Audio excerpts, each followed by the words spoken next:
안녕하십니까. 8인 본색 라이브 토마토 투자자문 김경환 운용약입니다. 자, 오늘 10월 15일 밤늦게 또 이렇게 만나 뵙게 되었습니다. 한 2주 전인가요? 2주 전에 한번 이제 8인 본색이라는 이 프로그램을 통해서 한번 찾아뵀었는데 오늘 또 찾아뵙게 되었습니다. 요즘 이제 오늘 목요일인데 사실 이번 주가 굉장히 좀 바쁜, 저 개인적으로는 굉장히 좀 바쁜 하루였던 것 같습니다. 특히 오늘도 저도 오늘 오후에 장 끝나고 이렇게 이제 여의도에 가서 FTN이라는 이제 회사의 IR을 좀 참석을 하고 바로 좀 돌아왔는데 지지난주죠. 지지난주 제가 한번 말씀을 드렸을 때 회사에 탐방을 가고 회사의 IR과 어떻게 보면 직접적인 교류를 하고 그런 부분들이 굉장히 좀 중요하다라고 말씀을 좀 드렸었는데 그 부분들 이제 실천을 좀 하고 계신지 모르겠습니다. 자, 우선은 오늘 가지고 계신 종목들 있으시면 이토마토 홈페이지 아자아자 게시판에 궁금하신 종목 혹은 지금 보유하고 계신 종목에 대한 방향성이 좀 궁금하시다면 채팅창에 남겨주시면 제가 친절히 답변을 좀 해드리도록 하겠고 아시다시피 이제 저는 기본적인 실적 베이스로 좀 설명을 추가적으로 좀 드리거나 아니 앞으로 방향성에 대한 전망치도 전반적으로 좀 제시를 좀 해드리도록 하겠습니다. 자, 벌써 이제 10월달 중순입니다. 10월달 중순이고 내일이면 또 삼성전자가 실적 발표한 이후에 첫 그 실적이 쏟아지는 대형주, 특히 LG화학을 필두로 해서 이번 주도 그렇고 다음 주에 아마 이제 은행 업종들이나 자동차 업체들 실적 발표를 시작으로 해서 굉장한 실적 장세에 돌입을 합니다. 실적 시즌이기도 하기 때문에 앞으로 실적에 대한 부분들을 바라보는 것과 그리고 앞으로 수급이 들어오는 유인들도 아무래도 실적이 포인트가 될 것이다. 좀 이렇게 좀 보고 있습니다. 특히 제가 최근에 이제 가장 많이 어떻게 보면 이 질문을 받는 게 뭐냐면 중소형주를 사야 되냐 대형주를 사야 되나라는 질문을 굉장히 좀 많이 받습니다. 근데 이제 그렇게 질문을 하시는 분들한테 저는 오히려 반문을 좀 하고 싶습니다. 그러니까 지금 사실 중소형주들이 중소형주라고 하면 이제 코스닥으로 필두가 대표되는 이제 업체들 업종들인데 코스닥의 이제 중소형주들이 약간 좀 조용한 시장이고 아무래도 상반기에 워낙 강했었던 부분들이 좀 있었고 근데 이제 최근에 바닥권역에서 올라오는 대형주들이 어느 정도 상대적인 상승률이 좀 높기 때문에 이제 대형주로 갈아타야 되는 것이 아니냐라고 생각을 좀 하시는 분들이 좀 계십니다. 자, 근데 우리가 조금만 돌아가 보면 자, 코스닥이 날아갔을 때 대형주를 가지고 있으셨던 분들 굉장히 좀 소외가 됐을 겁니다. 근데 그때 코스닥을 오히려 잡았었다면 어떻게 됐을까요? 그러니까 막 올라가는 종목들을 그때 다 잡았었다면 그러면 지금 상승하는 대형주를 오히려 놓친 격이 되고 오히려 그때 고점을 잡았던 거 아니겠습니까? 그러니까 사실 코스닥과 코스피를 구분하는 건 굉장히 좀 어리석은 짓입니다. 왜냐하면 자, 우리가 생각을 좀 해보시면 내가 가지고 있는 종목이 사실 코스피에 들어가거나 아니면 코스닥에 들어간다고 해서 실적이 더 좋아지거나 아니면 뭔가 회사가 잘 안 되던 영업 상황이 코스피에 들어간다고 잘 되고 코스닥에 들어간다고 영업 환경이 안 되나요? 그런 건 아니죠. 사실 일상생활에서 우리 기업들 같은 경우는 자기 본연만의 영업 상황 그리고 매출을 해주는 회사라면 매출을 꾸준히 해주고 영업이익을 해주는데 그 당시 어떤 잠깐의 시황에 따라서 코스피 종목이라면 약간 그때 약간 좀 오버슈팅이 나오거나 아니면 수급이 약간 좀 붙는 격이 있는데 전반적인 방향성 자체는 회사의 실적을 그대로 따라가기 마련입니다. 그렇기 때문에 사실 중소형주를 사냐 아니면 대형주를 지금이라도 따라가야 되냐 하시는 분들은 사실 그거보다 더 중요한 건 어떻게 보면 이 종목이 코스피든 코스닥이든 어떤 실적을 3분기에 내줄지. 왜냐하면 지금 3분기 실적 아닙니까? 3분기 실적이 삼성전자 굉장히 좀 잘 나왔지 않습니까? 그래서 8% 올랐듯이 내 종목이 코스피든 코스닥이든 중소형주든 대형주든 실적이 3분기에 얼마나 나오는지 그거에 포커스를 맞춰서 어떻게 보면 시간을 투자하는 것이 더 현명한 투자가 아닐까 좀 이렇게 말씀을 좀 드리고 싶습니다. 자, 그래서 지금 아자아자 게시판에 궁금한 종목들을 지금 남겨주시는데 첫 번째로 대형주 대형 중에 하나 이제 현대건설, 네, 현대건설이 올라왔습니다. 현대건설 65,700원에 10% 가지고 계신 분 아네스1955님께서 좀 문의를 좀 해주셨습니다. 현대건설 오늘 500원 정도 올라서 37,900원, 37,900원에 지금 매수가 지금 들어간 오늘 종가가 37,900원인데 지금 매수가가 65,700원이면 지금 사실 굉장히 좀 높은 가격에 산 것이 좀 맞는 것 같죠? 지금 오늘 종가가 3만 원대인데 37,900원인데 지금 65,700원, 65,700원이면 굉장히 2014년 9월 달에 고점이 65,000원대였으니까 이때도 65,700원이 안 됐었던 것 같은데 어쨌든 굉장히 좀 오랫동안 보유하고 계시는 종목이다. 좀 이렇게 판단을 좀 할 수 있을 것 같습니다. 자, 현대건설을 기반해서 보도록 하겠습니다. 자, 최근에 유가가 굉장히 안 좋습니다. WTI 기준으로 뭐 4, 50달러 근방에서 계속 움직이고 있고. 자, 제가 유가를 왜 건설주인데 이제 유가를 왜 설명드리냐고 하면 지금 건설업체들을 양분해서 보면 두 가지가 있습니다. 크게 보면 첫 번째는 해외 건설, 해외 플랜트. 요게 이제 해외 쪽에 수주를 받아서 매출을 인식하는 건설사들의 기본적인 사업 구조가 하나 있고요. 그리고 두 번째는 뭐냐면 국내 건설. 그러니까 아파트 분양하는 것들 있죠. 그러니까 아파트 분양하는 것들이 뭐 GS건설도 하고 현대건설도 하고 뭐 대림산업도 하고 아니면 중소형 지방건설사들 같은 경우는 뭐 동원개발, 뭐 서한 뭐 이런 업체들이 전반적으로 국내 건설, 그냥 분양 사업을 하는 매출을 하는 사업군이 나눠져 있습니다.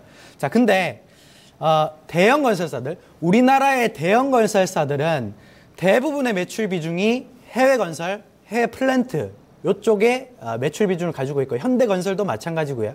자, 근데 국내 건설사들 어떻게 보면 뭐 대우건설이나 현대산업 그리고 동원개발, 서한, 화성산업 이런 업체들은 분양 사업을 하는 건데 국내 매출이 거의 답니다. 근데 지금 시황이 자 우리나라 지금 부동산 시장 분양 지금 거의 완판되는 것들이 굉장히 많습니다. 특히나 뭐 완판은 사실 지방 쪽에서 완판이 많이 되는데 뭐 서울 쪽에도 분양 굉장히 좀 잘 돼요. 사실 그렇기 때문에 국내 분양가 자체가 굉장히 좀 높게 유지된 상태에서 완판이 계속되고 있기 때문에 어떻게 보면 국내 건설사들은 실적이 굉장히 좋습니다. 실적이 굉장히 좋아요. 예를 들면 대형주라고 할 수 있는 현대산업 같은 경우도 현대산업 같은 경우 최근에 거의 뭐 굉장히 좀 주가가 코스피 대비 견주할 정도로 굉장히 좀 좋은데 현대건설은 뭐가 문제냐면 해외 매출 비중이 너무 많습니다. 자, 해외 매출이 비중이 많으면 뭐가 문제가 되냐면 자, 지금 유가가 저유가입니다. 자, 중동 쪽에 대부분의 플랜트나 수주를 하게 되는데 건설도 중동 쪽에 하게 되는데 자, 우리가 이제 중동에서 건설을 필요로 하는 수요자라고 생각을 합시다. 근데 유가가 많이 빠집니다. 그럼 그 사람들은 중동계 어떻게 보면 국가나 자본금들을 가지고 있는 사람들은 베이스가 유가가 비싸지면 돈을 많이 법니다. 근데 유가가 많이 떨어지면 가지고 있는 돈이 줄어들어요. 그러면 내가 가지고 있는 돈이 줄어드니까 플랜트 발주도 안 내고요. 예, 그리고 해외 건설, 이거 건설 한 10층짜리 아니면 한 100층짜리 내려고 건설하려고 했는데 유가가 너무 빠지니까 내가 가지고 있는 돈 자체가 왜냐하면 기름을 팔아서 돈을 버는 업체들이 다 중동계 어떻게 보면 뭐 국부펀드 뭐 그런 회사들 아닙니까? 그렇기 때문에 그렇게 보면 유가가 저유가인 상태에서 플랜트 발주 안 나옵니다. 그리고 해외 수주 건설에 대한 수주 안 나옵니다. 그러니까 시황이 굉장히 안 좋은 거죠. 유가가 굉장히 좀 정체되어 있기 때문에 어떻게 보면 중동 쪽의 수주가 저가 수주밖에 안 나옵니다. 그래서 저는 현대건설뿐만 아니라 3분기 건설사들의 실적이 좋지는 않을 것이다. 좀 이렇게 추정을 좀 하고 있습니다. 그래서 기본적으로 이것을 기반으로 해서 좀 보셔야 된다. 좀 이렇게 말씀을 드리고 싶고 그러면 현대건설 같은 경우는 지금 65,700원에 가지고 계신 분들은 사실 어떻게 보면 이 장기 투자를 막연한 장기 투자를 하기에도 건설주들은 시황이 좋은 상황이 아닙니다.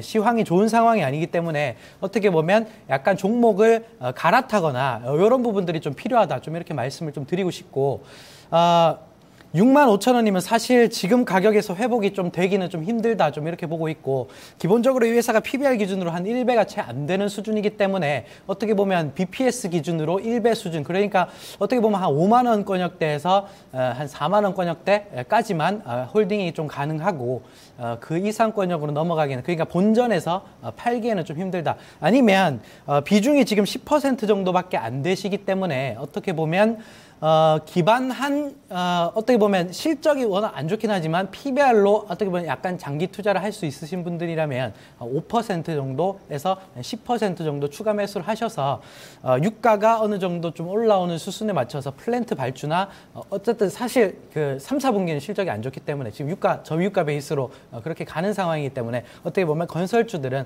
목표 주가, 현대건설의 목표 주가는 한 5만 원 정도 언저리에서 매도하는 것이 좀 유효하겠다. 좀 이렇게 말씀을 드리고 싶고, 혹시 차트 보여드릴 수 있으시면 차트를 좀 보여주시겠어요? 네, 차트를 좀 보여주시면 현대건설 같은 경우는 지금 3만 원대, 뭐 3만 지금 7,000원대 지금 유지가 좀 되고 있는데 5만 원 라인대를 한번 좀 잡아주시면 사실 여기까지 반등하려면 사실 코스피 자체가 2,100을 뚫어내야 됩니다. 근데 약간 좀 중기적인 관점에서 5만 원 정도의 목표 주가를 잡고 가는 것이 좀 현명하겠다. 좀 이렇게 말씀을 좀 드리도록 하겠습니다. 네, 그렇게 말씀을 좀 드리도록 하고, 자, 제가 우선은 그 종목에 대한 분석은 조금 이따가 해드리고, 제가 오늘 준비해온 자료가 좀 있어서 그 부분들을 하나 좀 설명을 좀 드리도록 하겠습니다. 혹시 자료가 화면에 좀 나올 수가 있으면 자료를 좀 띄워주시면 제가 설명을 좀 드리도록 하겠습니다. 제가 뭐 일반적으로 이제 개인 투자자분들한테 많은 이제 도움이 좀 될 만한 주식에서의 어떤 기본적인 마인드, 이런 것들을 한번 설명을 좀 드릴 텐데, 그런 부분들 말씀을 좀 드리면, 자, 주식시장에서 뉴스를 좀 많이 보시지 않습니까? 근데 저는 그 뉴스를 어떻게 보면 가려서 보시라라고 말씀을 좀 드리고 싶습니다. 왜냐하면 뉴스가 사실 양질의 뉴스가 있고 굉장히 좀 안 좋은 뉴스가 있고 한데, 제가 오늘 전반해서 어떻게 보면 이 표를 하나 가지고 왔습니다. 그걸 좀 읽어보시면, 자, 주식시장에서 뉴스를 올바로 읽는 법이라고 해서 제가 표를 하나 가지고 왔는데 한번 읽어보겠습니다. 모모증권은 A기업에 대해 전기차 보급과 관련한 최대 수혜주가 될 것이다 라고 분석했다. 투자 의견과 투자 목표 주가는 뭐 제시하지 않았는데, 모모증권의 모모연구원은 전기차 충전기 업체 가운데 A기업이 가장 어떻게 보면 신뢰성과 관련한 레퍼런스가 가장 뛰어난 기업이다. 이렇게 나와 있죠. 이렇게 나와 있고, 그 이후로 넘어가면, 자, 다음 달 BMW 뭐 i3 그리고 기아차, 소울, 전기차 뭐 이런 것들이 전반적으로 출시가 되기 때문에 이 회사 같은 경우는 전기차 판매가 본격화될 것이다 라고 나와 있습니다. 자, 투자자분들 한번 생각을 해보세요. 요거를 통해서 무엇을 얻으셨나요? 무엇을 얻으셨나요? 자, 얻을 만한 정보, 전기차에 대한 뭐 최대 수혜, 그러니까 이 뉴스를 한번 요약을 해보면, 전기차의 최대 수혜고, 이 회사는, 그리고 큰 폭의 수익 성장이 가능한 회사고, 그렇죠?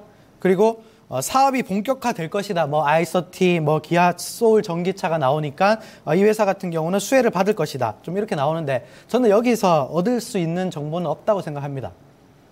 그러니까 어떤 구체적인 수치가 한 개도 없어요. 그렇지 않나요? 네.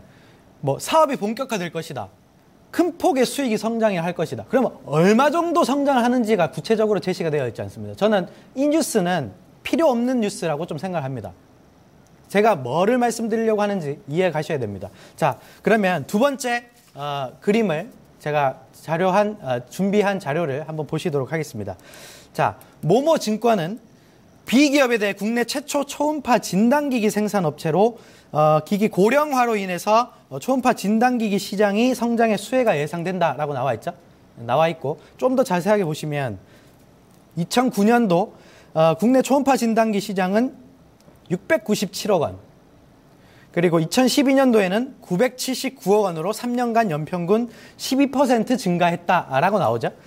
그러면 실질적으로 초음파 진단기기 시장이 성장을 하고 있구나라는 우리가 팩트를 좀 얻을 수가 있고요. 그리고 조금 더 넘어가면 이 회사의 주요 제품인 모모 초음파 진단기기는 같은 기간에 275억 원 매출에서 509억 원으로 증가해서 성장률이 오히려 더 컸다, 이렇게 나옵니다. 자, 그러면 아까 우리가 봤었던 어떻게 보면 이 뉴스와 아까 봤었던 뉴스와 이 뉴스를 비교를 해보시면, 자, 우리가 이 뉴스를 통해서 얻을 수 있는 투자 정보는 뭐냐면요. 잘 인식을 하셔야 됩니다. 초음파 진단기기 시장이 09년도에 697억에서 2012년도에 979억 원으로 성장했다라는 걸 우리가 얻을 수 있었고요. 왜냐하면 이거는 이미 나온 실적이니까 팩트죠. 변하지 않는, 누구도 반론을 제기할 수 없는 팩트입니다. 그리고 자, B기업의 제품은 275억 원에서 509억 원으로 성장했다라고 나오죠. 이것도 팩트죠. 왜냐하면 회사가 실질적으로 찍어준 매출액이니까. 그렇죠? 그렇게 보면, 자, 요 두 가지 사실은 누구나 반론을 제기할 수 없는 팩트입니다. 요거를 통해서 어떻게 보면, 요만큼이 성장이 나왔는데 앞으로 2015년과 16년은 요만큼 성장이 나올 것이다 라는 추정이 가능한 겁니다. 그렇기 때문에 어떻게 보면 뉴스를 통해서 얻을 수 있는 정보는 어떻게 보면 사실인 어떻게 보면 숫자들을 캐치를 하셔야 되고요. 그리고 좀 더 자세히 가보면, 자, 2015년에 현재 주가는 PER 기준으로 11.5배, 성장성에 비해 저평가됐다고 판단했다라고 나오죠. 자, 이거는 그대로 받아들이시면 안 됩니다. 자, 2015년 PER 기준으로 11.5배라는 거는 이 증권사를 리포트를 쓴 연구원의 입장이고요. 개인적인 입장이라는 거예요. 객관적인 사실이 아니고, 11.5배가 싼지 안 싼지는 내가 판단하는 거예요. 내가 판단하거나 아니면 뭐 기본적으로 뭐 시장에서 어떻게 보면 이 종목은 업종 평균 PER이 어느 정도 되니까 그 정도의 평가를 받아야 되는, 만약에 한 15배 평가를 받아야 되는데 11.5배 정도의 평가를 받고 있으면 이게 싸다라는 논리가 성립하면서 기관과 외국인들이 붙는 겁니다. 그렇기 때문에 어떻게 보면 뉴스를 보실 때, 항상 뉴스를 보실 때 기본적인 팩트를 캐치하는 방법, 그러니까 쓸데없는 문구들을 다 버리시고요. 쓸데없는 문구들을 다 버리시고 숫자에 기반한 투자를 하셔야 안정적인 투자 수익을 좀 올릴 수가 있다. 좀 이렇게 말씀을 좀 드리고 싶습니다. 그래서 기본적으로 뉴스를 제가 올바르게 보시는 방법을 제가 한번 알려드렸는데, 그렇게 설명을 드리도록 하겠습니다. 자, 그리고 채팅창에 또 남겨주신 종목이 있으니까 제가 그 종목을 보도록 하겠습니다. 유진기업 지금 7961님, 7,680원에 20%, 지금 남겨주셨는데, 자, 유진기업을 가지고 계신 분들 포함해서 어떻게 보면 시멘트, 레미콘을 가지고 있는 업체들, 혹은 가지고 있는 이제 투자자분들은 잘 들으셔야 됩니다. 자, 유진기업 7,680원에 20%를 지금 가지고 계신데, 오늘 약간 좀 빠져서 마감을 했는데, 자, 유진기업을 생각할 때 이렇게 생각하시면 됩니다. 뭐, 이 회사가 이제 레미콘 회사니까, 사실 이제 면세점은 탈락을 했고, 레미콘 회사니까, 자, 레미콘은 건설 경기와 연동이 됩니다. 건설 경기와 연동이 되는데, 자, 시중에 우리가 주식 시장은, 특히나 기업은 우리 주위에 굉장히 좀 흔하게 볼 수 있는 어떻게 보면 산업 현황입니다. 어떻게 보면, 왜냐면, 자, 레미콘과 시멘트가 어떻게 보면 레미콘과 시멘트가 꾸준히 고성장을 할 수 있을까요? 레미콘과 시멘트가 꾸준히 고성장할 수 있을까요? 물량이 시멘트가 엄청나게 모자라서 없을 정도로 산업 자체가 그런 상황인가요? 헬스케어 업체들과 비교할 건 아니지만, 레미콘과 시멘트가 그만큼 성장성이 나오나요? 그건 아니죠. 그러면, 뭐를 봐야 되냐면, 이 회사는, 원재료를 봐야 됩니다. 그러니까, 유연탄이든, 석탄이든, 그런 것들이 전부 다 시멘트. 그러니까 원재료가 유가 베이스로 이루어지는 업체들은 유가가 빠지면 원재료가 빠지고요. 유가가 올라가면 원재료 가격이 올라가니까 영업이익이 줄어들게 됩니다. 그렇죠? 근데 지금 이 회사를 투자하기 굉장히 좀 좋은 환경이지 않습니까? 단순하게 생각해 보세요. 유가가 지금 얼마입니까? 40~50달러. 저점 찍으면 40달러. 예전에 해외 쪽에서 리포트를 좀 보면 30달러 간다, 이런 얘기도 있는데, 사실 그 정도는 약간 좀 우려스러운 부분들이긴 하지만, 거기까지는 안 가더라도 지금 가격에서 유지만 돼도 유진기업이나 유가 베이스를 원재료로 하는 업체들은 실적이 굉장히 양호할 수밖에 없다. 좀 이렇게 보시면 되겠고, 그러면 자, 유진기업의 차트를 한번 보시도록 하겠습니다. 자, 이 회사는 저유가일 때는 기본적으로 베이스는 우상향하게 돼 있습니다. 무슨 말인지 아시겠나요? 그러니까 유가가 급락을 했었을 때 어떻게 보면 이렇게 상승이 나오는 거죠. 이렇게 상승이 나오는 거. 사실 이때는 이제 어떻게 보면 면세점, 면세점에 대한 어떤 입찰 기대감 때문에 주가가 굉장히 좀 많이 올라왔었다면, 하지만 면세점이 이제 탈락하고 나서 유진기업은 하락을 했지만, 실적 베이스, 이 회사가 PBR이 1배가 채 안 되는 굉장히 싼 회사입니다. 굉장히 좀 싼 회사이기 때문에 이런 회사들은 앞으로 상승 여력이 추가적으로 좀 나올 수 있다. 근데 문제는 뭐냐면 지금 7,680원에 20% 잡으셨으면 라인대가 대략적으로 7,680원이면 요 정도 되겠네. 요 정도 되겠죠. 거의 고점에서 잡으신 겁니다. 거의 고점에서 잡았기 때문에 지금 같은 경우 저는 추가 매수를 한 5% 정도만 하자. 그래서 지금 어떻게 보면 시장을 사실 아시겠지만 시멘트 업체들 혹은 뭐 전반적인 경기 민감주 경기 산업재에 돈이 들어가는 시장 강력하게 들어가진 않기 때문에 어떻게 보면 유진기업 같은 경우 전고점을 벗겨내기 조금 어렵다. 물론 이제 시간 투자를 좀 하시면 전고점이 지금 8,500원 라인대이기 때문에 이쪽은 충분히 가능하겠지만 하지만 여건에 시간 투자가 좀 필요하다. 그러면 5% 정도 추가 매수를 해서 단가를 조금 낮추는 작업이 필요하다. 그래서 약간의 이제 중기 투자가 좀 가능하신 분이라면 전고점 8,500원까지는 충분히 도달이 가능하다. 좀 이렇게 말씀을 좀 드리고 싶고 그게 아니라면 조금 이제 가격대를 좀 낮춰서 8,000원 정도 목표 주가를 잡고 대응하시면 좀 될 것 같습니다. 네, 그래서 전반적으로 뭐 제가 설명을 드릴 때 항상 베이스로 설명을 드리는 거는 주식은 우리 주위에 있다. 주식은 우리 주위에 있다. 그리고 어떻게 보면 우리 주위에서 실적이 매출액이 성장하는 기업과 유진기업처럼 이 원재료 베이스가 빠지면서 어떻게 보면 이 비용이 줄어들면서 영업이익이 늘어나는 회사들. 그러니까 내가 가지고 있는 종목이 어떤 거에 포인트를 맞춰서 실적이 개선될 수 있는지를 생각을 해야 됩니다. 무슨 말인지 아시겠죠? 그러니까 매출액이 늘어서 실적이 개선돼야 되는 업체인지, 매출액은 정체되어 있지만 유가 베이스가 빠지니까, 원재료가 빠지니까 이 이익의 폭이 늘어나는 거죠. 이렇게 돼서 이익이 늘어나는 업체인지 요것을 중점적으로 좀 아시면 앞으로 투자하는데 내가 종목을 분석할 때도 좀 유의미하게 좀 의미 있게 올바르게 좀 분석을 할 수 있겠다. 좀 이렇게 말씀을 좀 드리도록 하겠습니다. 자, 이렇게 말씀을 드리고 그리고 또 종목을 하나 또 올려 주셨으니까 제가 설명을 좀 추가적으로 좀 드리도록 하겠습니다. 매일 유업 36,500원에 100%, 100%. 자, 100%를 투자하시기가 참, 저도 사실 주식을 하면서 뭐 오늘도 탐방을 다녀왔지만 탐방을 다녀와서 이 종목 정말 좋다. 이 정말 정말 좋다. 이거 한 2배 갈겠다. 거의 확신이 든다. 100% 투자 안 합니다. 100% 투자 안 해요. 왜냐면 이렇게 생각하시면 됩니다. 자, 회사는, 기업은, 주식시장에서 기업은 제가 아까도 말씀드렸죠. 우리 주위에 있습니다. 그러면 내가 하나 기업을 하나 운영한다고 합시다. 제가 만약에 뭐 커피숍을 하나 뭐 런칭을 했어요. 커피숍을 하나 런칭을 했는데 근데 이제 커피가 너무 잘 팔려요. 떼돈을 벌고 있어요. 그래서 우리 커피숍 잘 된다고 여의도에 가서 제가 IR을 합니다. 우리 커피숍 너무 잘 돼요. 너무 잘 돼요. 내 주식 좀 사세요. 이렇게 말을 하죠. 근데 내일 내 앞에 대기업 벅스 커피가 갑자기 공사를 시작하고 있어요. 그럼 어떻게 될까요?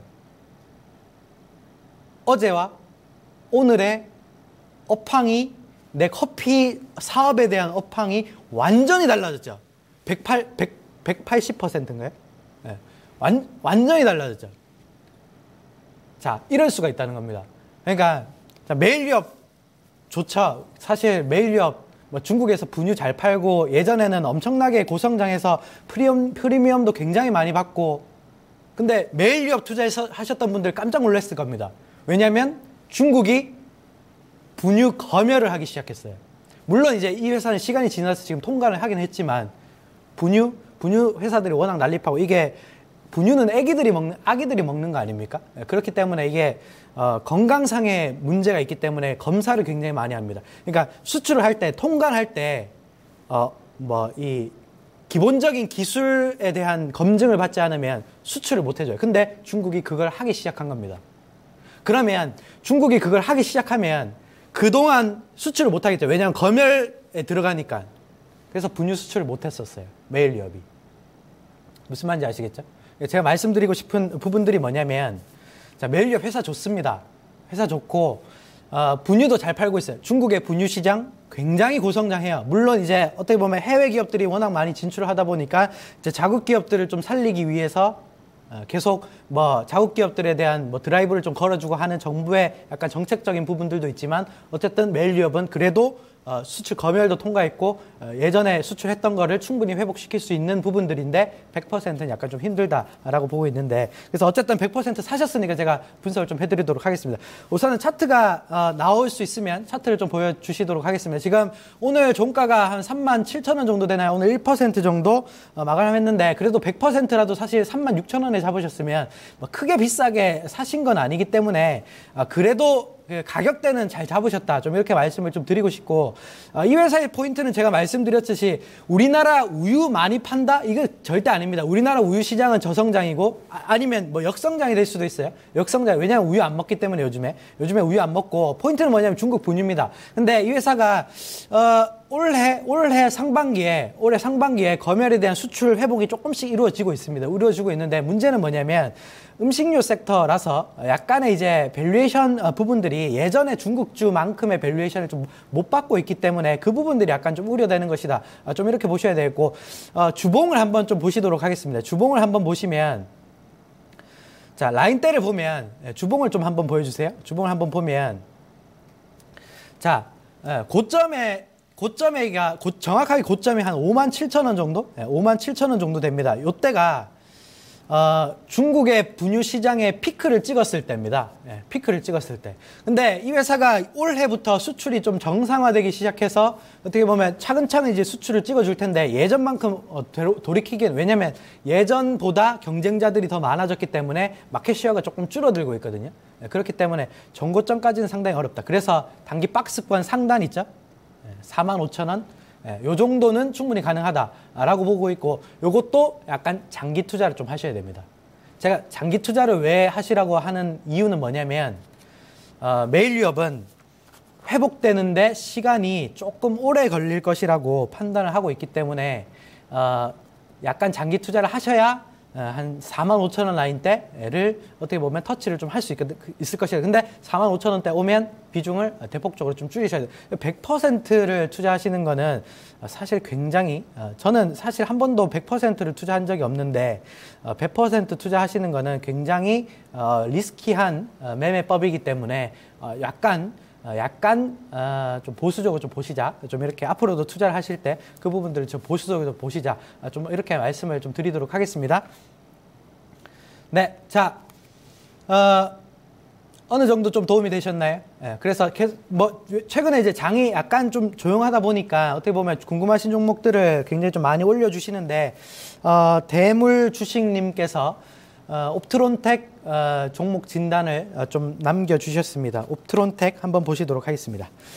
자, 옵트론텍 5,400원에 30%. 자, 한번 좀 보시도록 하겠습니다. 자, 오늘 한 30원 정도 올랐나요? 30원 정도 올라서 5,170원에 마감이 됐는데, 자, 옵트론텍. 자, 제가 옵트론텍을 한번 보니까 사실 요거를 한번 좀 설명을 좀 드리고 싶습니다. 이제 저도 이제 그 매매를 하니까 HTS를 이렇게 이게 듀얼로 이렇게 관심 종목을 이렇게 띄워놓지 않습니까? 관심 종목을 띄워놓는데, 저는 사실 그 옵트론텍을 포함해서 스마트폰 부품주들 있죠? 스마트폰 부품주들이 왜냐면 이제 관심 종목을 이렇게 띄워놓을 때는 이제 뭐 철강, 화학, 조선, 자동차, 스마트폰 부품주 이렇게 모아놔야 되거든요. 왜냐면 같이 섹터별로 움직이는 게 있기 때문에. 그리고 얘는 이제 카메라 쪽이니까 카메라, 스마트폰 부품주 안에서도 카메라 이렇게 모아놓고 이렇게 매매를 하는데, 저는 스마트폰 쪽 부품주 쪽은 매수를 하려고 클릭해 본 적이 거의 한 1년 넘은 것 같습니다. 1년 정도 넘은 것 같아요. 그러니까 스마트폰 부품주를 매매하는 것들. 그러니까 스마트폰 부품주라고 하지만 IT 부품주가 아니고요.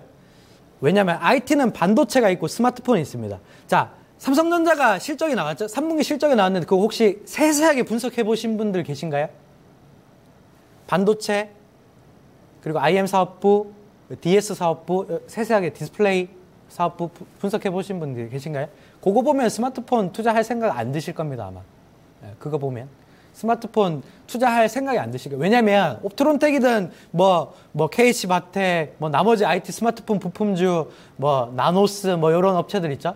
일진 디스플레이, 요런 이제 스마트폰 부품주, FP10이든, 패널이든, 얘들처럼 카메라 쪽이든, 렌즈 쪽이든, 모듈 쪽이든, 파트론, 요런 업체들이 전부 다 삼성전자 영향 받는 거 아닙니까? 그렇죠? 삼성전자 스마트폰 못 팔면, 이 업체들 무너지면, 그리고 삼성전자 스마트폰 못 팔면 삼성전자 가만히 있겠습니까, 사실? 단가, 그러니까 카메라 렌즈를 만들면 단가 인하를 주고 좀 더 싸게 공급해라 누르고, 그러면 옵트론텍 파트론이 그래서 무너진 거 아닙니까? 파트론이 단가 인하 계속 받으니까 ASP는 계속 떨어지고, 이익률은 계속 떨어지고, 그래서 똑같은 매출 1,000억을 해도 영업이익률이 20%면 1,000억이면 200억 찍는데 18%, 17%, 16% 이렇게 떨어지니까 영업이익 160억 이런 식으로 계속 떨어지죠. 단가 인하를 계속 받고 있기 때문에 사실 옵트론텍도 마찬가지입니다. 그래서 옵트론텍도 저는 아까 대물주식님께서 약간 장기 투자를 좀 여쭤보셨는데, 스마트폰 부품주는 장기 투자를 절대 하면 안 되는 종목들이죠. 단기 투자를 해야 되는 종목과 중기 투자를 해야 되는 종목과 장기 투자를 해야 되는 종목은 완전히 달라집니다. 왜냐하면 당장 내일 스마트폰이 팔릴지 안 팔릴지도 모르는데 어떻게 1년, 2년 장기의 미래를 전망을 할 수 있습니까? 그렇죠? 지금 당장 스마트폰이 안 팔리는 것도 얼마나 팔릴지 걱정인데 1, 2년 후 장기 투자 같은 경우는 음식료들. 왜냐하면 음식료 섹터들은 왜 제가 장기 투자를 많이 하라고 권장을 드려요? 동서나 오뚜기 이런 것들 있죠? 주봉 한번 보세요, 주봉. 한번 보여드릴까요? 혹시 오뚜기의 주봉을 혹시 보실 수 있으시면, 보여주실 수 있으면 좀 보여주실 수 있나요? 제가 옵트론텍 같이 연계해서 좀 설명을 드릴 테니까 오뚜기 혹시 주봉 한번 보여주세요, 주봉. 오뚜기 주봉을 한번 보시면 깜짝 놀라실 텐니다. 근데 이제 동원 FMB 다 마찬가지, 동서 마찬가지입니다. 오뚜기를 필두로 음식료 업체들은 왜 주가가 계속 우상향할 수밖에 없는지 아십니까? 물가 상승률입니다. 물가 상승률. 물가 상승률이에요. 자, 물가 상승률이 정부는 2% 목표로 하지만, 2% 목표로 하지만, 물가 상승률은 떨어지지 않죠? 디플레이션만 아니면 떨어지지 않죠? 근데 물가 상승률은 계속 올라가요. 그러면 잘 생각해 보세요. 농심, 이런 거 다 마찬가지입니다. 물가 상승률은 계속 올라가요. 그렇죠? 근데 음식료 업체들 가만히 있는 기업들 봤습니까? 다 ASP 올립니다. 그러니까 만약에 과자를 만드는 회사면 해태제과 요런 것들 있죠. 그런 회사들 판매하는 단가를 물가 올라가면 물가보다 사실 더 올리지 않습니까? 그러면 물가 상승률보다 가격 자체를 더 많이 올리기 때문에 그들이 남기는 이익이 더 커지죠. 시간이 지날수록 물가는 어쨌든 1% 최근에 약간 메르스 때문에 약간 좀 경기가 좀 안 좋았어서 0% 물가가 약간 좀 유지가 되고 있지만 1%, 2% 꾸준히 물가는 올라가지 않습니까? 그렇게 되면 제품 가격들은 더 많이 올립니다, 사실. 그래서 이익이 계속 늘어나요. 그렇기 때문에 이렇게 우상향을 한다는 거죠. 무슨 말인지 아시겠죠? 그래서 장기 투자 종목들은 어떻게 보면 음식료 섹터들에 국한돼서 하셔야 되고, 음식료 섹터들에 국한돼서 하셔야 되고, 옵트론텍은 장기 투자하는 종목은 아니다. 좀 이렇게 말씀을 좀 드리도록 하겠고, 자, 옵트론텍 차트를 한번 좀 보여주실 수 있으시면 차트를 좀 보여주시도록 하겠습니다. 자, 5,400원에 30% 비중 가지고 있는데, 저는 3분기 실적 나오면 다 팔아라 라고 말씀을 좀 드리고 싶습니다. 3분기 실적 나오면 다 팔아라. 그러니까 차트로 보면 고점은 한 6,000원 정도 이상권역으로 못 간다고 좀 봅니다. 옵트론텍 같은 경우, 옵트론텍을 포함해서 스마트폰 부품주, 카메라 쪽, 렌즈, 모듈 업체들 다 마찬가지입니다. 3분기 실적 나오면 팔아라. 왜냐하면 모멘텀이 없다. 모멘텀이 없습니다. 그러니까 물량이 늘어날 모멘텀이 없다고요. 그렇기 때문에 어떻게 보면 스마트폰 부품주들은 3분기 실적이 나오면 3분기 실적. 왜냐하면 3분기는 삼성전자가 또 신규 스마트폰을 또 런칭을 했었던 시기이기 때문에 초도 물량이 좀 나갔거든요. 그렇기 때문에 업트렌트는 좀 그렇게 보시면 됩니다. 무슨 말인지 아시겠죠? 그래서 목표 주가는 한 6,000원 정도, 6,000원에서 전략 매도 관점. 이거는 이제 장기 투자하는 종목이 아닙니다. 그렇기 때문에 그렇게 말씀을 좀 드리도록 하겠습니다. 이렇게 말씀을 좀 드리고, 자, 제가 이제 종목을 많이 뭐 분석을 해드리고 뭐 여러 가지 이제 도움이 될 만한 뭐 뉴스를 올바로 읽는 방법도 말씀을 드리고 하는데, 제가 이제 말씀드리는 부분들을 이렇게 곰곰이 좀 생각해 보면 그 기반에는 항상 그 산업 현황과 산업 현황, 그러니까 내 주위에 스마트폰이 잘 팔리고 있는지, 시멘트가 많이 팔리고 있는지, 유가는 어느 수준인지, 요런 이제 경제 분석과 산업 분석이 기반해서 종목 분석이 들어가지 않습니까? 그래서 이게 탑다운 방식이라고 하는데, 위에서 이제 아래로 내려본다고 해서 뭐 경제 보고, 글로벌 경제 보고, 한국 경제 보고, 한국 경제에서 좋은 산업들 체크하고, 좋은 산업들에서 좋은 종목들 체크하고. 왜냐하면 산업이 좋으면, 산업에 지금 업황이 좋으면 실적들이 다 그 섹터들은 다 좋지 않습니까? 그래서 자, 지금 시점에서 탑다운으로 내려다 봤을 때, 업황이 좋은 종목들, 좋은 섹터들을 좀 말씀을 드리면, 첫 번째는 대형주 중에서는 화학주들이 3분기 실적이 나쁘지 않습니다. 그러니까 제가 3분기 실적 추정치를 이렇게 분석을 좀 해보면, 대형주들 실적 좋은 거 많이 없습니다. 많이 없는데, 화학주들은 그나마 좀 양호합니다. 화학주들 그나마 좀 양호하기 때문에 화학주들 3분기 실적 나올 때까지는 어느 정도 좀 매매가 가능하다. 좀 이렇게 말씀을 좀 드리고 싶고, 자, 그리고 조금 이제 좀 우려스럽고 걱정이 되는 업황이 바로 이제 건설 쪽과 증권 쪽입니다. 제가 지지난주에도 한번 증권 업황에 대해서 한번 잠깐 설명을 드렸는데, 사실 저도 그렇고 뭐 투자자문도 그렇고 증권사들도 그렇고 자산운용사들도 그렇고 전부 다 이제 주식하는 사람들 아닙니까? 그러니까 그들이 매매를 많이 하면 이제 브로커리지나 뭐 이런 이제 매매 수익이 많이 올라가는데, 사실 이 증권 업황이 3분기 때 많이 안 좋을 것 같습니다. QOQ로 한 40%, 40% 정도 역성장이 좀 나올 것 같기 때문에 증권주와 건설주들 아까 이제 대형 건설사 위주로 좀 안 좋다는 거고요. 왜냐하면 유가 베이스가 안 좋으니까 어떻게 보면 수주가 안 나오는 상황에서 이제 저가 수주만 많이 좀 받아온 경우라서, 이렇게 보면 조금 이제 가려낼 업황들, 가려낼 섹터들을 좀 점검을 좀 해드리고 싶은데, 그게 화학과 어떻게 보면 화장품 쪽, 이제 약간 코스닥으로 가면 화장품 쪽도 나쁘지 않고요. 그리고 헬스케어 쪽, 의료기기 쪽 실적 나쁘지 않습니다. 나쁘지 않기 때문에 이런 섹터에서 중점적으로 좀 매매를 하셔야 되고요. 그리고 어떻게 보면 이 음식료 섹터들, 요즘에 1인 가구가 생각보다 많이 굉장히 좀 추세적으로 좀 올라가는 게 있거든요. 그래서 음식료 섹터들도 이제 뭐 식자재 업체들이라든가 뭐 CJ 프레시웨이 이런 업체들 있죠. 아니면 뭐 신세계 푸드 이런 업체들 굉장히 좀 주목해 보셔야 된다. 그래서 업황이 좋은 섹터와 안 좋은 섹터들을 좀 나눠보자. 좀 이렇게 말씀을 좀 드리도록 하겠습니다. 그래서 또 이제 아자아자 게시판을 통해서 계속 뭐 종목을 좀 올려주시는데, 자, 종목 다원시스 올라왔으니까 다원시스를 한번 좀 보시도록 하겠습니다. 35,800원인가요? 네, 35,800원에 지금 비중이 정확하게 제가 15% 정도 가지고 있는 다원시스. 자, 다원시스 가지고 계신 분들은 사실 깜짝 놀라셨을 겁니다. 차트를 한번 좀 보여주시겠어요? 네, 깜짝 놀라셨을 겁니다. 왜냐하면 갑자기 유상증자 발표를 했기 때문에. 갑자기 유상증자 발표를 했죠. 근데 제 생각은 이 종목은 걱정을 안 하셔도 됩니다.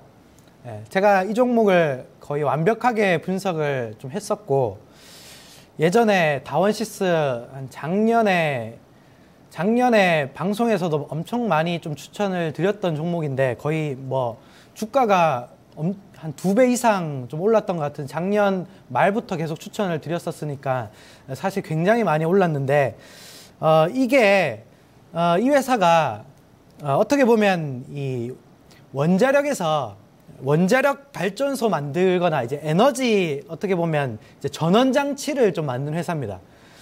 근데 이제 유상증자를 한 목적을 아셔야 됩니다. 유상증자를 해서 갑자기 유상증자는 이제 통상적으로 악재라고 많이 받아들이는 경향이 있기 때문에 유상증자를 이제 굉장히 우려스럽게 받아들이시는 분이 많은데 유상증자를 왜 하느냐가 가장 중요합니다. 이 회사는 증설을 하고 있어요. 증설을 하고 있기 때문에 비용이 좀 많이 들어가는 구조입니다. 비용이 좀 많이 들어가는 구조예요.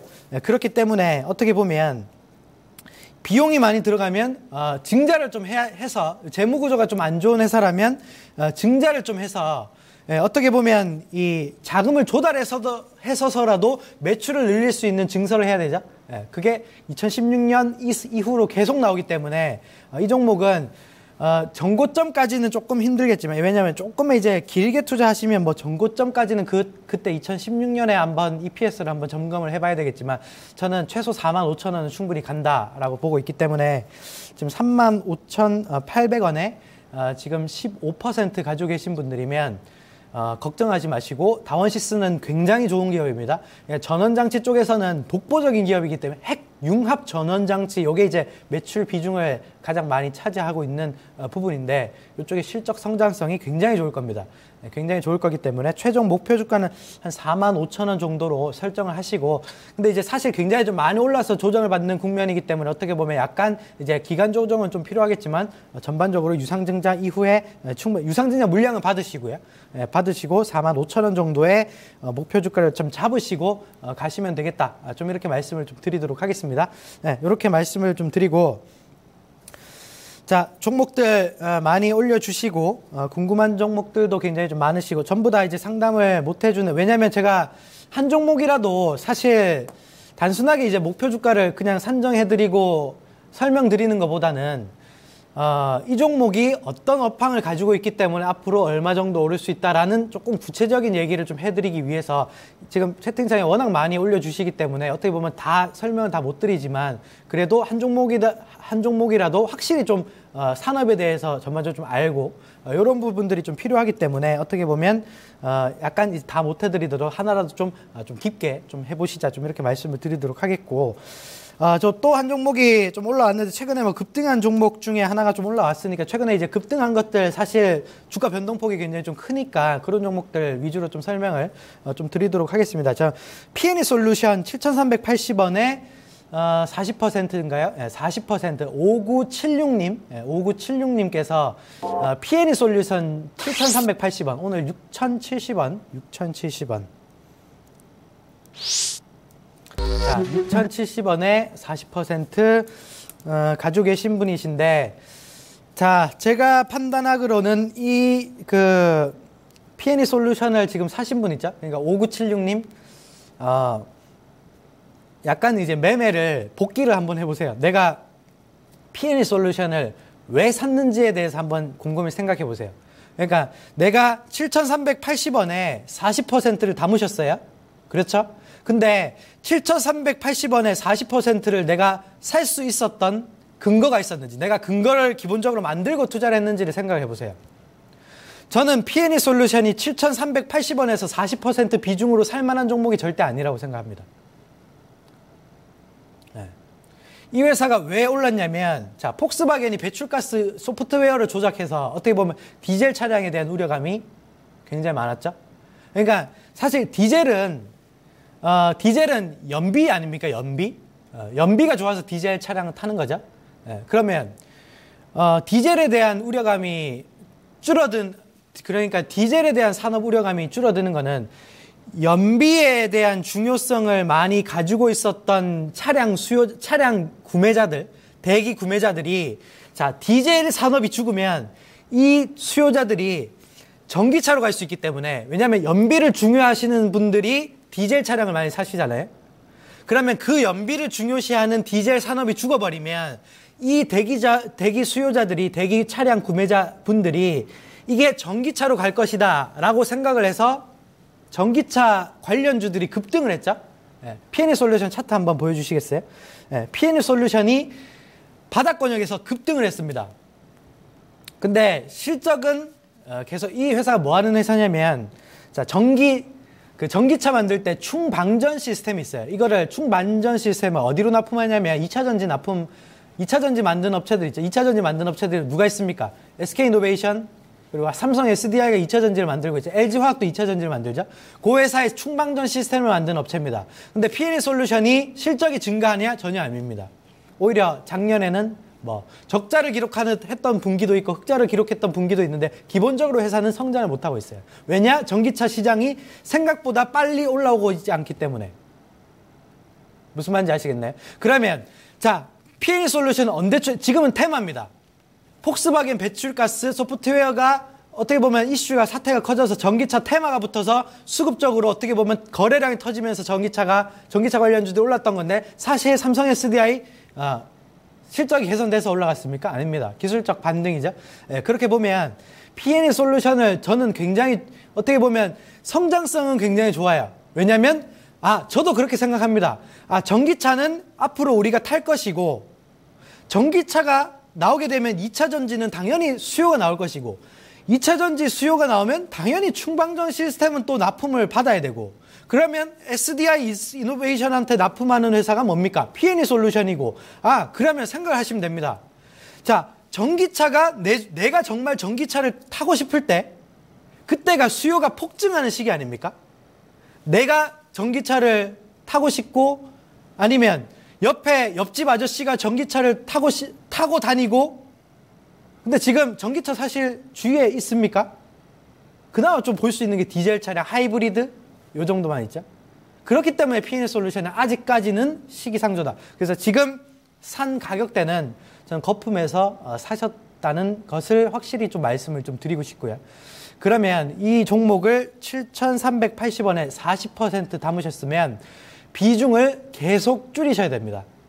비중을 계속. 제 생각에는 전기차 판매량은 디젤 차량이 산업이 죽는다고 해서 이게 전기차로 갈 것이다. 왜냐하면 전기차는 기본적으로 가격이 좀 비싸기 때문에. 그리고 주위에 어떤 전기차를 충전할 수 있는 충전소도 많이 깔리지 않은 상황에서 전기차는 달릴 수 없습니다. 그렇죠? 예전에 전기차에서 삼성 SDI 사신 분들 지금 평생 물려 계시죠? 네. 예전에 전기차에서 날아갔던 삼성 SDI 지금 전기차 실질적으로 안 나오고 있기 때문에 삼성 SDI 계속 사업부 덜어내고 삼성 SDI 안 나오는 적자 사업부 덜어내고 네, 그렇죠?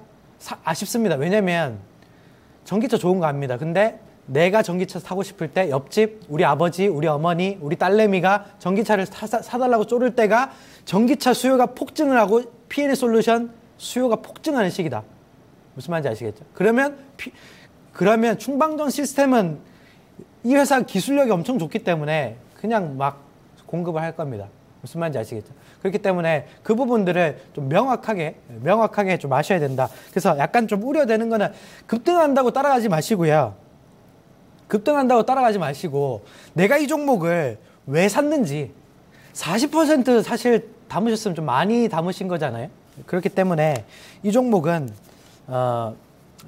점진적으로 비중을 줄이시자. 앞으로 투자를 하실 때 확실한 근거를 가지고 이 회사가 실적이 올라가서 주가가 올라갔는지 아니면 테마로 올라갔는지를 구별할 수 있는 기반의 근거가 필요하다. 근거를 마련하는 게 필요하다. 이렇게 말씀을 좀 드리도록 하겠습니다. 네. 자, 이렇게 말씀을 드리고, 자, 마지막으로 이게 시간이 되면 조금 더 이제 종목 상담을 좀 해드리고 싶은데 우선은 한 종목 더 한번 시간이 되는 대로 한번 해보도록 하겠습니다. 자, 이건산업 18,000원에 35% 가지고 계신 분께서 채팅창에 올려주셨습니다. 7372님, 네, 7372님. 자, 이건산업 오늘 종가가 18,550원. 자, 제가 조금 재밌는 얘기 해드릴까요? 네. 제가 오늘 매수할 만한 종목들을 이렇게 찾다가 이건산업 너무 많이 빠졌다라고 생각을 해서 매수할 만한 종목들 리스트를 만드는데 오늘 장 끝나고 탐방 가기 전에 오늘 여의도에서 IR이 좀 있어서 IR 가기 전에 이 매수할 만한 종목들 그러니까 어떻게 보면 좀 많이 최근에 코스닥도 많이 빠지고 화장품 많이 빠지고 건자재 많이 빠지고 바이오 헬스케어 많이 빠졌지 않습니까? 그래서 가격 매력이 생긴 업체들이 굉장히 좀 많아졌거든요. 근데 아까 7372님이 저랑 약간 비슷한 생각이시네요. 오늘 종가가 18,550원이니까 지금 거의 뭐 18,000원이면 그 가격대에 사신 거니까 저랑 거의 비슷한 생각 하시면서 사신 겁니다. 저도 오늘 사실 이건 산업 괜찮은데 왜 이렇게 많이 빠졌지? 라고 생각해서 살까 말까 고민을 했었던 종목 중에 하나입니다. 예. 이건 산업을 간단하게 설명드리면 자, 지금 건자재 업황 시황을 간단히 설명드리도록 하겠습니다. 자, 아까 그 현대건설 말씀드릴 때 그 국내 건설사들 실적 좋다고 말씀드렸죠? 네, 국내 건설사들 실적 좋은 것보다 건자재는 더 좋습니다. 네, 국내 건설사들이 건설의 수주 업황과 분양 시장에 대한 업황과 건자재 시장의 건자재 업황은 달라요. 왜냐면 이게 굉장히 좀 중요한 개념인데, 자, 건설은 분양하면 끝입니다. 무슨 말인지 아시겠죠? 물론 이제 재건축이라는 게 있지만, 재건축 수요가 어떻게 보면 건설사들이 어떻게 보면 수요를 좀 창출할 수 있는 어떻게 보면 사업꾼들이기도 하지만, 근데 기본적으로 이제 수주 베이스이기 때문에 분양 한번 하면 분양하고 대금 받으면 끝입니다. 네, 끝이기 때문에 건설 수주들은 어떻게 보면 뭐 잘 될 때는 잘 되고 안 될 때는 안 되는데 잘 될 때라도 일회성일 가능성이 높고요. 그런 부분들이 건자재는 시대가 약간 좀 바뀌어서 건자재가 어떤 시황이 있냐면 요즘에는 집을 이사를 가지 않더라도 왜냐면 이사를 가면 신규로 뭐 벽지 바르고 판지 깔고 뭐 한샘에 가구 넣고 이렇게 하지만 이사를 안 가더라도 그 집 안에 있는 내부 구조물을 계속 자기가 좋아하는 방식으로 가구도 바꿔보고, 왜냐면 가구도 인터넷으로 쉽게 구매할 수 있으니까. 저도 최근에 침대 하나 바꿨는데 가구도 바꿔보고, 왜냐면 인터넷 클릭 하나면 되지 않습니까? 예전에는 뭐 가구단지, 뭐 이화여대 그 근처에 가보면 가구단지, 뭐 웨딩단지 이렇게 있어.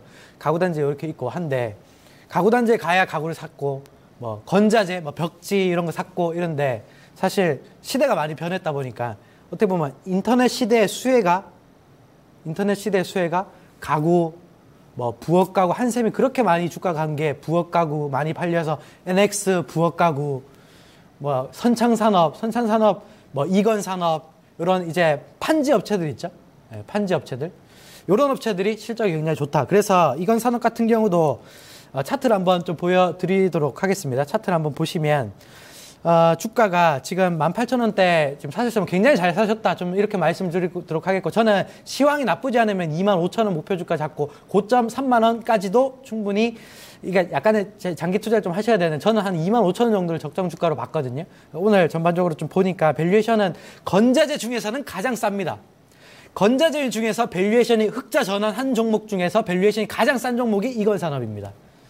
무슨 말인지 아시겠죠? 그렇기 때문에 이 부분들을 전반적으로 좀 말씀을 드려서, 그래서 목표 주가는 장기로 가시면 30,000원까지도 충분히 갈 수 있다라는 관점에서 25,000원에서 한 30,000원 정도 밴드를 만드시고 여기서 분할 매도를 하시면서 차익 실현하시자. 이렇게 좋은 종목들이 이렇게 많이 빠져 있는 종목들이 있습니다.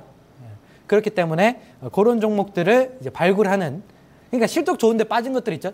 실적 좋은데 이제 그 어떻게 보면 실적이 좋은데 그냥 주가가 많이 올랐으니까 빠진 것들 있죠. 그런 거는 이제 싸게 빨리빨리 담아야죠. 그런 것들 중에 하나가 이제 건자재 중에 이건산업도 굉장히 탑픽으로 좀 올라올 수 있는 종목이다. 좀 이렇게 말씀을 좀 드리도록 하겠습니다. 자, 벌써 9시 50분이 훌쩍 넘었네요. 앞으로도 뭐 이런 기회가 많이 있었으면 좋겠습니다. 올바른 투자 오랫동안 하시고, 탐방도 많이 다니시고, IR도 굉장히 많이 다니시고, 내일 또 제가 배월 산다가 있거든요. 배월 산다도 많이 사랑해 주시고, 여기서 오늘 마치도록 하겠습니다. 하루 마무리 잘 하시고 오늘 여기까지 하도록 하겠습니다. 감사합니다.